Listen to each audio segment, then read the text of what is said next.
Bonsoir et bienvenue sur NTD Actualité. Hier, 24 États membres de l'Union européenne ont voté en faveur de la plus grande réforme du marché du carbone en Europe.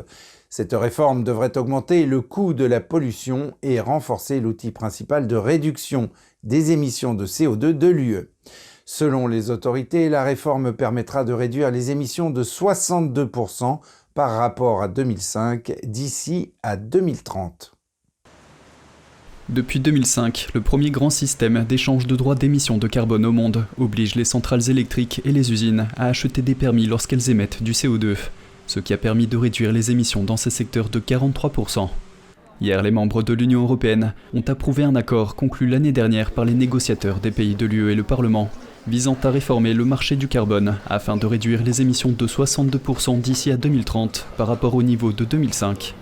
Le Parlement européen a approuvé l'accord la semaine dernière, et après presque 2 ans de négociations au sein de l'UE, l'approbation des États membres signifie que la politique va maintenant avoir force de loi.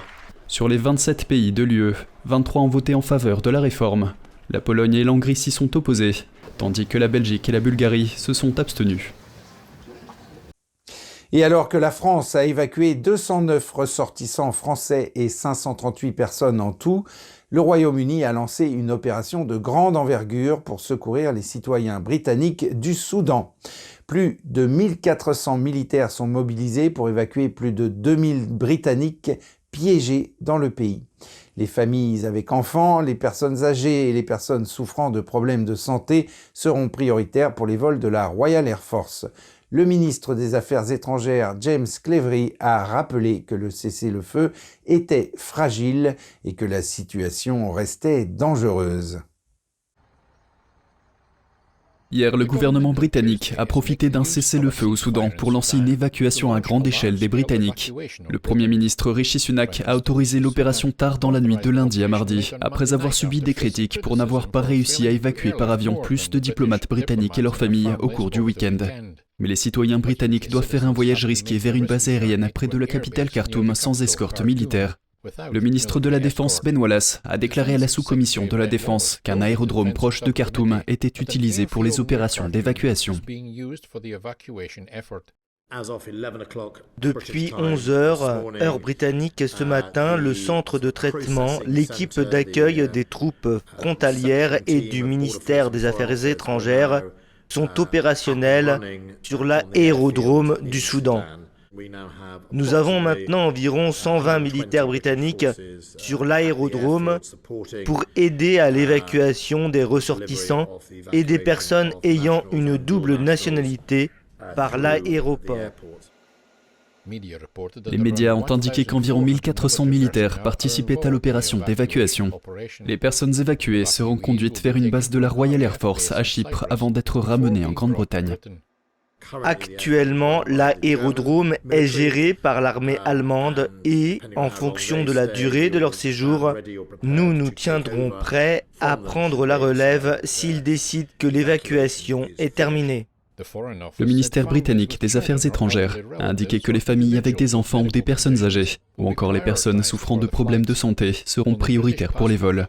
Seuls les détenteurs d'un passeport britannique et les membres de leur famille immédiate, disposant d'une autorisation d'entrée sur le territoire britannique, sont éligibles.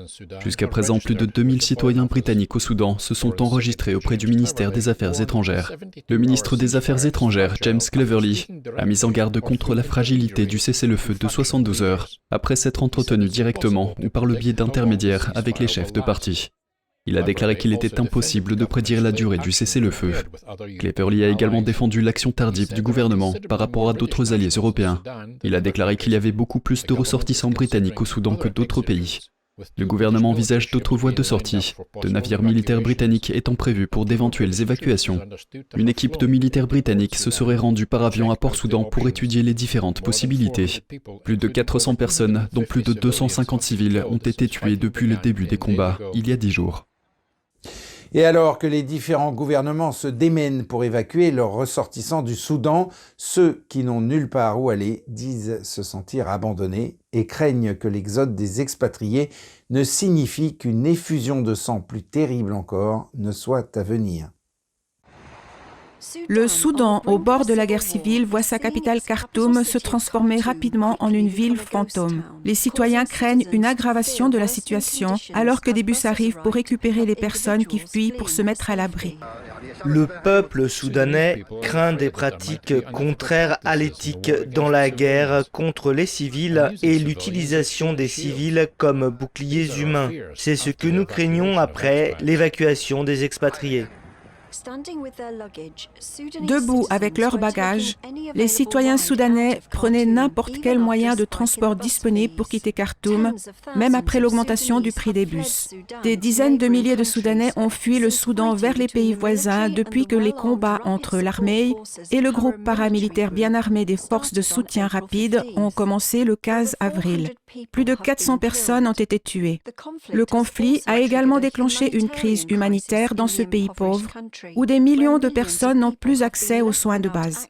Tout cela survient 4 ans après le renversement de l'autocrate Omar al-Bashir qui était au pouvoir depuis longtemps. Des expatriés du monde entier ont été évacués du pays ces derniers jours. La lutte de la Chine contre le Covid se poursuit. De nouveaux rapports indiquent que des centaines de variantes du Covid ont été découvertes dans le pays. Un reportage signé Tiffany Meyer de NTD. Plus de 270 sous-variants du virus Covid-19 sont apparus en Chine en l'espace de 7 jours. Les centres de contrôle et de prévention des maladies du pays en ont fait l'annonce samedi dernier. Les autorités ont découvert les sous-variants entre le 14 et le 20 avril. Selon les médias chinois, les habitants publient en ligne les résultats positifs de leurs tests de dépistage du virus, ce qui révèle que de nombreuses personnes sont réinfectées. Dans un message publié sur les réseaux sociaux, une internaute de Chongqing a indiqué que son mari et ses 2 enfants avaient de nouveau contracté le virus, bien que jusqu'à présent, leurs symptômes ont été légers.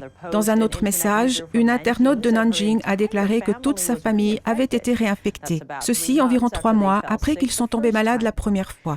Une personne de Guangdong a également publié les résultats de ses tests. Comme beaucoup d'autres, cette personne a fait état de symptômes bénins. Un éminent virologue chinois a donné son point de vue sur la situation. Le Dr Zhang Wenhong est directeur du département des maladies infectieuses d'un hôpital de Shanghai. Il a expliqué que si le virus mutait, les réinfections commenceraient à apparaître environ 6 mois plus tard et généralement à une échelle limitée. Mais si cette mutation est suffisante pour briser le système immunitaire humain, la tendance aux réinfections pourrait être suffisante pour former une deuxième vague. Hier, mardi 25 avril, les pratiquants de Falun Gong du monde entier commémoraient le grand rassemblement pacifique de Pékin, une manifestation silencieuse qui a bouleversé à jamais la Chine. C'était en 1999.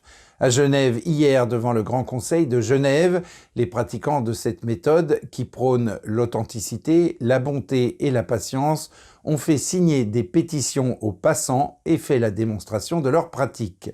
Ils demandaient un soutien pour faire cesser la persécution du Falun Gong qui a toujours lieu en Chine à l'heure actuelle. Un reportage signé Laetitia Rodriguez. Hier, mardi 25 avril, les pratiquants de Falun Gong de Suisse ont commémoré, à l'instar de millions d'autres pratiquants dans le monde, la manifestation pacifique de Zhongnanhai, la plus grande manifestation ayant eu lieu en Chine après la manifestation pro-démocratie de la place Tiananmen, survenue 10 ans plus tôt. Il y a 24 ans, le 25 avril 1999, 10 000 pratiquants de Falun Gong ont lancé un appel historique devant le siège du Parti communiste chinois, Zhongnanhai, au cœur de Pékin, dans le but de demander pacifiquement au régime communiste de mettre fin au harcèlement et à la répression infligés à leurs pairs par les autorités locales. Cet appel a été lancé à la suite d'une période de répression croissante et de l'arrestation illégale de 45 pratiquants de Falun Gong dans la ville de Tianjin, arrestation qui a suscité des inquiétudes à l'échelle nationale au sujet de la liberté de pensée et de croyance.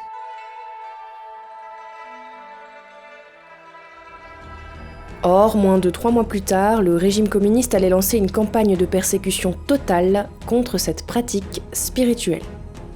En effet, depuis juillet 1999, le régime communiste chinois a déployé des efforts extraordinaires pour éradiquer ce mouvement, soumettant les pratiquants à des détentions arbitraires, à de graves tortures, à de lourdes amendes, à des travaux forcés et à des discriminations sociales. Un nombre incalculable d'entre eux ont été victimes d'assassinats cautionnés par l'État pour leurs organes, des assassinats connus sous le nom de prélèvement forcé d'organes. Afin de justifier sa persécution et de renforcer sa propagande, Pékin décrira plus tard l'appel de Zhongnanhai comme un siège. Aux yeux de l'expert de la Chine James Gorey, malgré ce que le PCC voudrait vous faire croire en tant qu'État matérialiste et athée, la popularité de la pratique dans plus de 100 pays et la persécution dont elle fait l'objet en Chine témoignent d'un combat spirituel contre la cruauté et les forces du mal. Le Falun Gong est une méthode ancestrale et profondément ancrée dans la culture traditionnelle chinoise de cultivation du corps et de l'esprit. Elle est pratiquée librement et gratuitement par des millions de personnes dans plus de 130 pays dans le monde. Son enseignement repose sur les valeurs d'authenticité, de bienveillance et de tolérance. En suivant ces principes, les pratiquants s'efforcent d'améliorer leur caractère dans la vie quotidienne, d'être de bonnes personnes et d'aller vers plus de bonté et d'altruisme. À l'instar du rassemblement du 25 avril 1999, la commémoration des pratiquants suisses de Falun Gong s'est déroulée dans le calme et l'harmonie, sous le regard bienveillant des services de police qui ont assuré le bon déroulement de l'événement. Les manifestants pacifiques suisses faisaient silencieusement écho aux pratiquants de Zhongnanhai afin de demander de l'aide pour faire cesser la persécution du Falun Gong en Chine. De nombreux politiciens, dont des membres du Grand Conseil, se sont arrêtés pour signer la pétition contre les prélèvements forcés d'organes et apporter des messages de soutien. Heureusement que des associations telles que la vôtre existent, parce qu'il y a des ignominies qui se font dans le monde, et il est temps que tout le monde réagisse, et Genève Internationale est bien placée pour donner le bon exemple. À noter qu'à ce jour, en Suisse romande, plus de 170 parlementaires ont élevé leur voix pour condamner et dénoncer la répression du Falun Gong en Chine. À Genève, une résolution sur les prélèvements forcés d'organes est en cours au conseil municipal. 6 éditions originales rares des pièces de William Shakespeare seront exposées à Londres la semaine prochaine, à l'occasion du 400e anniversaire de la publication du premier folio. La maison de vente aux enchères Christie's affirme qu'il s'agit de la plus grande exposition d'œuvres de Shakespeare jamais réalisée en Grande-Bretagne. Sans la publication du premier folio, il est très probable que la moitié de la production totale de Shakespeare, soit 18 pièces, n'existerait pas. Il s'agit de pièces telles que Macbeth, Jules César et Tout est bien qui finit bien. C'est incroyable de penser qu'il y aurait un monde dans lequel ces pièces n'existeraient pas, ainsi que toutes leurs célèbres répliques. 5 des 6 exemplaires proviennent de collections privées et le 6e de la bibliothèque du Sénat de l'Université de Londres. Les éditions ont été compilées par les amis de Shakespeare et publiées 7 ans après sa mort. Elles contiennent 36 des 37 pièces qu'il a écrites, classées pour la première fois en comédie, tragédie et histoire. En 2020, un first folio a été vendu aux enchères pour la somme record de 9 millions d'euros. L'exposition se tient dans la salle d'exposition de Christie's à Londres du 2 au 26 mai. Et pour terminer, partons à la découverte d'un trésor d'artefacts romains inédits, actuellement exposé au parc archéologique du Colisée à Rome. Andrew Thomas de NTD nous donne des détails sur ces centaines de reliques. Au cours des prochains mois, les visiteurs du Forum romain pourront admirer un échantillon de statuettes, d'urnes et d'autres antiquités, le tout sorti des réserves du cœur de la capitale italienne. Les objets exposés aujourd'hui proviennent de nos réserves, de nos entrepôts où ils sont restés pendant de nombreuses années. Nous voulions que ces objets émergent, des objets qui seraient autrement invisibles pour le grand public. Une taberna est un ancien espace commercial caverneux. 3 d'entre elles servent aujourd'hui de salle d'exposition. Ces espaces sont désormais dédiés à la conservation, à l'étude et à la recherche, à une bibliothèque d'objets où les chercheurs viennent cataloguer et étudier ce matériel. Mais ces salles sont également accessibles au public grâce aux visites organisées dans le parc tous les vendredis. Dans l'une des tabernas, des rangées de dés anciens colorés sont exposées, 351 au total. Au VIe siècle avant Jésus-Christ, ils étaient jetés dans des puits dans le cadre d'anciens rituels. Nous parlons de cruches, d'objets de la vie quotidienne. Par exemple, des cruches à eau qui étaient nécessaires pour puiser de l'eau à une époque plus tardive, ou encore des instruments de travail provenant d'une taberna, de la Basilica Emilia, le long de la Via Sacra, des objets qui racontent l'histoire de la vie quotidienne. L'une des expositions présente un squelette d'homme en grande partie intact. Il mesurait environ 1,80 m et vivait au Xe siècle avant Jésus-Christ.